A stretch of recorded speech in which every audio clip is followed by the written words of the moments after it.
শীতকালে এই নিয়ে 10 নম্বর বিয়ে বাড়িতে খেতে আসলাম। কেন যে মানুষ শীতকালে বিয়ে করছে বুঝি না বাবা। এদিকে আমি তো সোয়েটারও পরতে পারলাম না ঠান্ডায়, তাতে দাঁত লেগে যাচ্ছে। আবার কাউকে দেখানোও যাবে না যে আমার শীত করছে। আমি এত সুন্দর করে সেজে এসেছি, নাহলে সবাই আমার উপর হাসবে। না, এমন ভাব করবো যে আমার শীত করছে না। ওই তো ওদিকেই বর বউ আছে, যাই।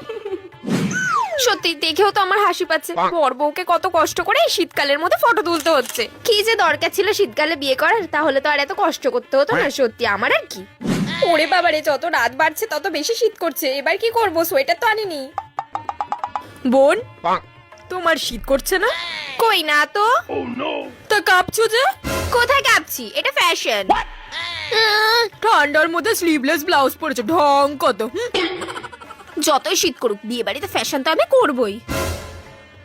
ওরে বাবারে, বান্ধবী এমন সময় বিয়ে করেছে যে এত কনকনে ঠান্ডা আর বসে যাচ্ছে না। এবার একটু নাচ করে নি, তাহলে একটু ঠান্ডাটা মনে হয় কমই লাগবে।